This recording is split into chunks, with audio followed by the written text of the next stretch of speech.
Buenas a todos. Hoy les hablaré del tema de la emoción y los estados de ánimo. La emoción, la mayoría de los autores han acordado que la emoción es una sensación subjetiva de corta duración, provocada por un suceso externo y un estado afectivo, acompañado por una respuesta psicológica y fisiológica característica. Uno de los propósitos de la emoción es motivarnos a realizar un comportamiento. Cuando se presenta un estímulo al ser humano, eh, este ser humano tiene una sensación subjetiva con respecto a ese estímulo. Y esta sensación le va a permitir afrontar o le va a permitir huir ante el estímulo. Esta sensación se caracteriza por dos tipos de respuesta. La respuesta psicológica, que es la de miedo, alegría, y la respuesta fisiológica, que va relacionada con el aumento del ritmo cardíaco, del ritmo respiratorio y la disposición para el movimiento. Hay dos tipos de emociones. Voy a mostrar algunos ejemplos de estas emociones. Las positivas son la alegría, el bienestar, la fuerza interna, la creatividad, el coraje, la esperanza, entre otros. Y las emociones negativas son el pesimismo, el odio, la inseguridad, el miedo, la tristeza, la culpabilidad, entre otros. Las emociones son manejadas o son controladas por el sistema límbico. El sistema límbico es una de las partes más primitivas del cerebro. Eh, Esta parte tiene varias estructuras: el tálamo, el hipotálamo, la amígdala cerebral, el cuerpo calloso y el mesencéfalo.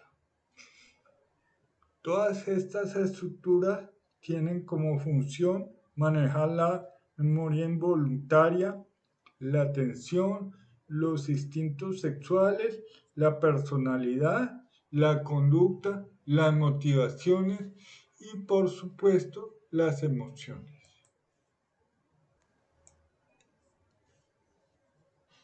Debido a que el sistema límbico maneja las emociones, este sistema debe tener una conexión directa con los órganos que responden a los estímulos: ojos, oídos y músculos esqueléticos, lo cual permite dar una respuesta ante el estímulo que puede ser amenazador.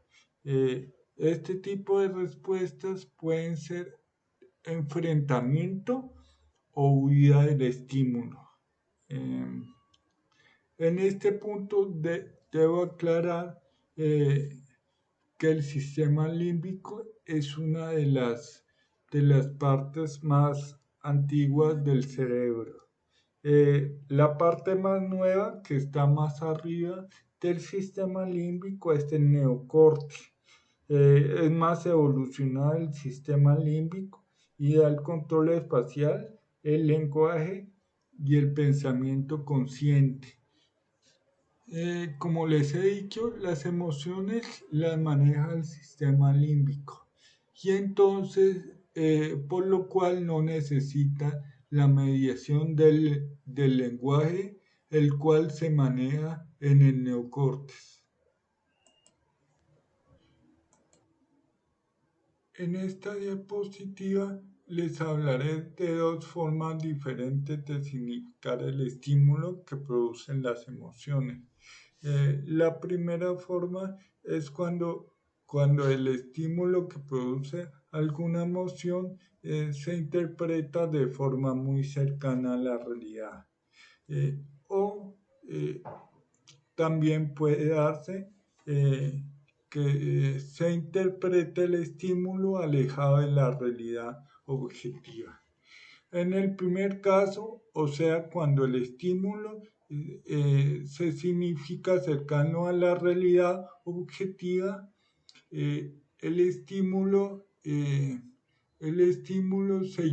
se enfrenta al estímulo con cautela, pero con el deseo exploratorio del estímulo.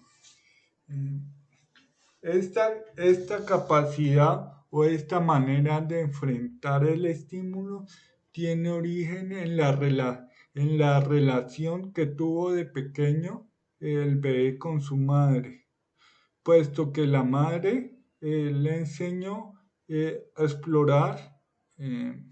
explorar su ambiente y le enseñó que podía contar con ella, que ella estaba dispuesto para socorrerlo en caso de cualquier peligro.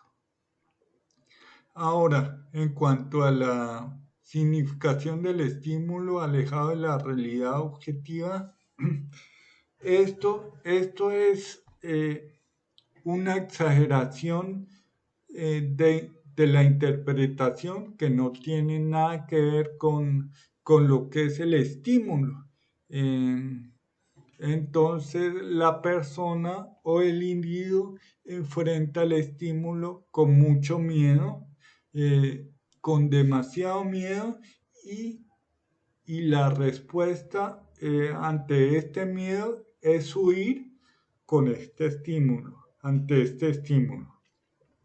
Eh, esto ocurre, el origen de esto es en la niñez, igualmente, porque hubo un apego inseguro con la madre, entre el hijo y la madre, en el cual la madre no le enseñó al hijo a confiar en ella. Y entonces el hijo enfrenta todos los estímulos de manera muy insegura.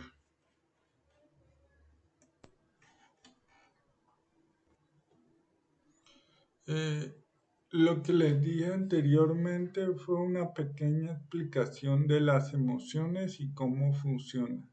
Ahora, en cuanto a los estados de ánimo, el estado de ánimo es un periodo de mayor persistencia de afectividad o emocionalidad.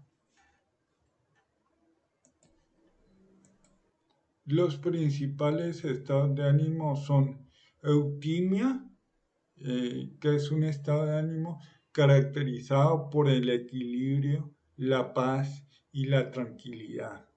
Eh, la gente muy poca gente llega a este estado de ánimo, es muy difícil llegar.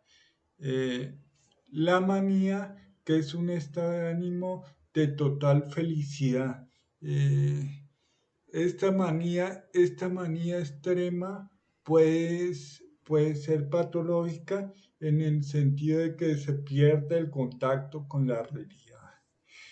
Y por el otro lado está la depresión, que es una tristeza muy grande. Eh, voy a hacer un ejercicio eh, que es numerar estos tres estados de ánimo. La eutimia, como es un estado de ánimo de equilibrio, tiene 0. La manía tiene 3 y la depresión es un estado de ánimo negativo, tiene -3. Ya les voy a explicar por qué.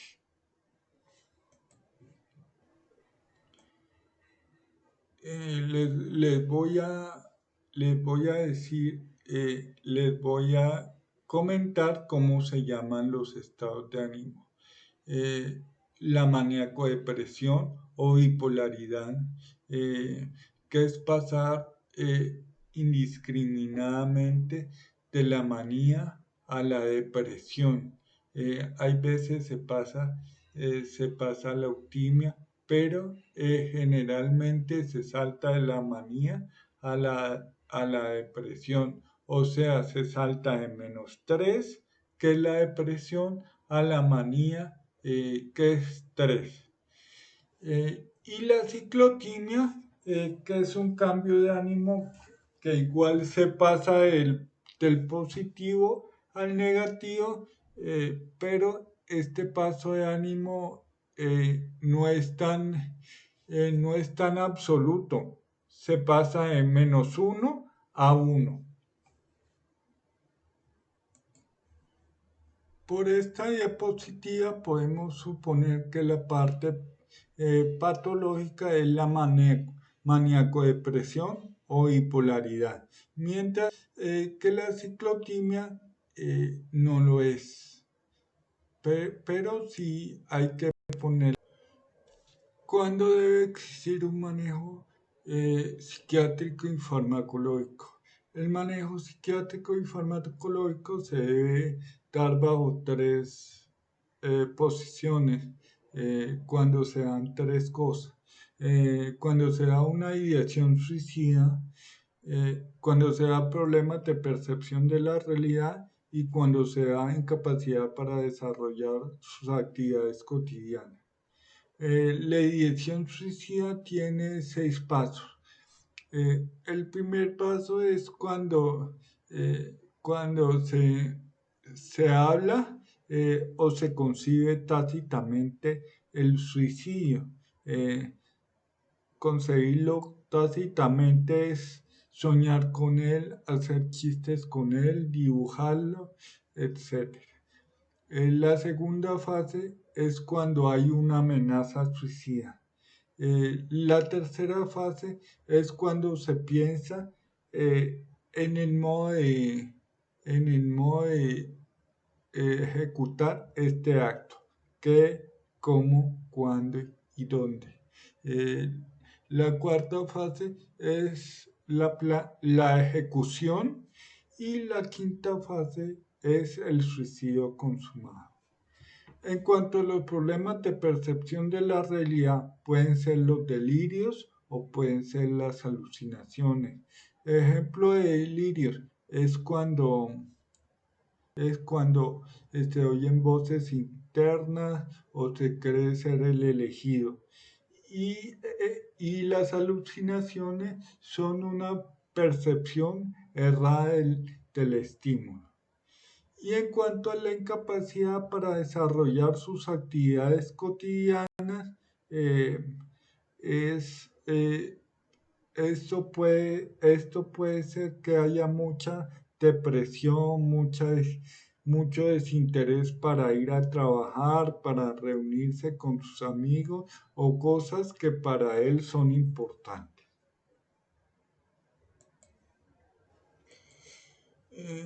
Voy a hablar de la eutimia. La eutimia es un estado afectivo de tranquilidad, es una capacidad para significar a los objetos y sujetos en su totalidad de forma objetiva. Tiene relación con una proactividad, sentido investigativo y crítico, tiene relación con la inteligencia emocional y las competencias blandas. En cuanto a la capacidad para significar a los objetos de forma objetiva, la eutimia tiene relación o está asociado a que el ser humano pueda significar o pueda connotar a cada objeto o a cada sujeto como, como que tiene cosas positivas y cosas negativas y pueda integrar esos dos opuestos para desarrollar o para definir a un sujeto o a un objeto. Y en cuanto a la inteligencia emocional y a las competencias blandas, ser eutímico se relaciona con la capacidad para conocerse a uno mismo, capacidad para tener control emocional, reacciones asertivas, capacidad para diagnosticarse, capacidad para saber sus motivaciones y competencias blandas, trabajo en equipo, comunicación eficaz, solución de conflictos, etc. El origen de la eutimia. Eh, la eutimia, eh, la eutimia como una estructuración funcional del ser humano, al igual que las estructuraciones patológicas, se originan en los primeros años de vida. En el caso de la eutimia, eh, eh, para para desarrollar la optimia en el niño, los padres deben tener un vínculo contenedor con sus hijos, propiciar la interiorización de la normatividad social, y algo muy importante es que entre ellos debe haber unos acuerdos de cómo van a manejar a su hijo, cómo lo van a controlar. eh,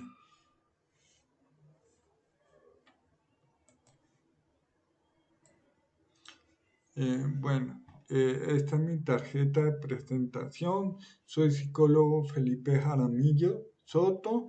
eh, Soy clínico, tengo formación en psicoanálisis, hago consulta individual, pareja, grupos, doy formaciones de competencias a las empresas. Mi página web es psicólogofelipejaramillo.com. En esa página web se encuentra mi blog, donde tengo escritos de mi autoría sobre diferentes temas: niños, adultos, parejas, adolescentes. También tengo discusiones sobre diferentes libros. Tengo definiciones de conceptos psicológicos. Eh, Me pueden encontrar también en Facebook y en Instagram como psicólogo Felipe Jaramillo, y me pueden encontrar en LinkedIn como Felipe Jaramillo Soto. Esta es la dirección de mi consultorio, mi cuenta electrónica y mi teléfono. Este soy yo. Antes de terminar esta, esta presentación, quisiera decirles que he escrito 2 libros: Cómo entender el comportamiento de mi hijo, que explica diversos fenómenos de los niños, de las personas de los 0 a los 12 años. eh, Bajo la lupa psicológica, y dando opciones de manejo asertivo. Y el segundo libro es Ser adolescente y adulto joven hoy. Trata de dar explicaciones a los diversos fenómenos de la adolescencia, de los 12 a los 18 años, y el adulto joven de los 18 a los 25 años. Igualmente, y a la vez que da explicaciones de estos fenómenos, también da opciones para un manejo asertivo de las diferentes situaciones problemáticas. Gracias.